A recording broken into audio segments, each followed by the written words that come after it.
আমাদের যে চলমান আলোচনা রয়েছে তারই ধারাবাহিকতায় আজকে আমরা যে দুদফা যুক্তরাষ্ট্রে আলোচনা করেছি। আজকে আমরা বাংলাদেশে বসেছি একই টিমের সাথে অ্যাসিস্ট্যান্ট ইউএসটিআর যারা এসেছিলেন।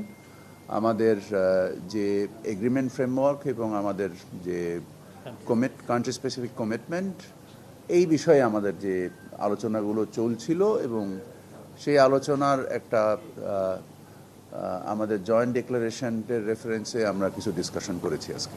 আমরা যেটা বলেছি যে আমাদের যে বাণিজ্য ঘাটতি হ্রাসের পরিপ্রেক্ষিতে আমাদের যে তাদের শুল্ককে নিম্নমুখী পুনর্বিবেচনার জন্য ওনাদেরকে আমরা অনুরোধ জানিয়েছি এবং ওনারা আমাদেরকে আশ্বাস দিয়েছেন যে আমাদের যদি নিম্নমুখী মানে যে ঘাটতির যে নিম্নমুখী যে উদ্দেশ্য আমাদের, সেই উদ্দেশ্য সাধন করতে পারলে আমরা আশা করতে পারি যে আল্লাহর রহমতে আমাদের শুল্ক হ্রাসের সম্ভাবনা রয়েছে।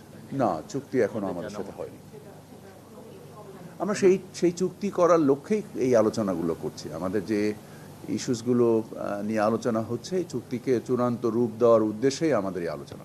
যে পণ্য সম্ভার নিয়ে আলোচনাগুলো করেছি, সেই পণ্য সম্ভারের অগ্রগতি পর্যালোচনা করেছি এবং এটাকে আর একটু আমাদের যে পারচেস কমিটমেন্টগুলো আছে, আপনারা জানেন যে আমাদের বিমান কেনার কমিটমেন্ট রয়েছে এবং আরও অন্য জিনিসের যেসব কমিটমেন্ট রয়েছে এবং তার অগ্রগতি আমরা পর্যালোচনা করেছি একসাথে বসে।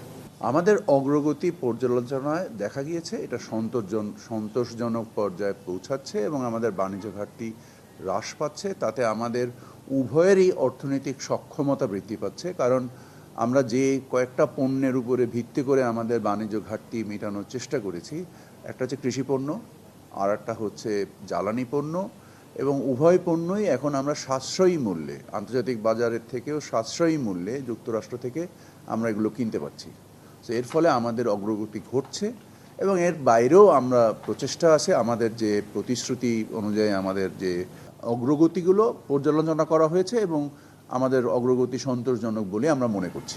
আমরা আশা করছি যে আমরা যুক্তরাষ্ট্রের তুলোর উপরে নির্ভর করে আমরা যদি আমাদের পোশাক শিল্পে আমরা আরও একটু অতিরিক্ত সুবিধা আদায়ের চেষ্টা করছি, সেটাই আমাদের আজকের আলোচনার এটা অন্যতম একটা লক্ষ্য ছিল এবং আমরা আশা করছি যে সেই ক্ষেত্রে আমাদের অগ্রগতি আছে। আমাদের আজকের আলোচনার এটা একটা লক্ষ্য আমাদের অন্যতম ছিল যে আমরা যদি যুক্তরাষ্ট্রের তুলো, আপনারা জানেন যে আমরা স্থানীয়ভাবে আমাদের যে তুলোর প্রয়োজন হয় তার মাত্র 2% বাংলাদেশে স্থানীয়ভাবে আমরা উৎপাদন করি, বাকি 98% তুলোই আমাদেরকে আমদানি করতে হয়। সো আমাদের আগ্রহ ছিল যে এটার উপরে ভিত্তি করে আমরা যদি শুল্ক হ্রাস করতে পারি, এবং আমরা প্রতিশ্রুতি পেয়েছি যে আমাদের যদি প্রতিশ্রুতি অনুযায়ী বাণিজ্য ঘাটতি হ্রাস করতে পারি, আমরা আমাদের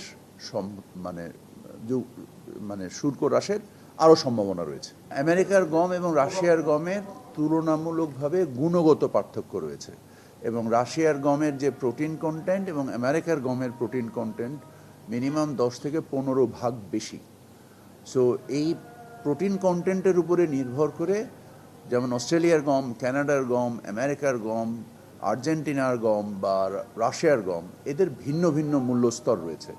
সো এটাকে জাস্ট সরল অতিরিক্ত মূল্য বলাটা সবসময় হয়তো বা সঙ্গত নয়।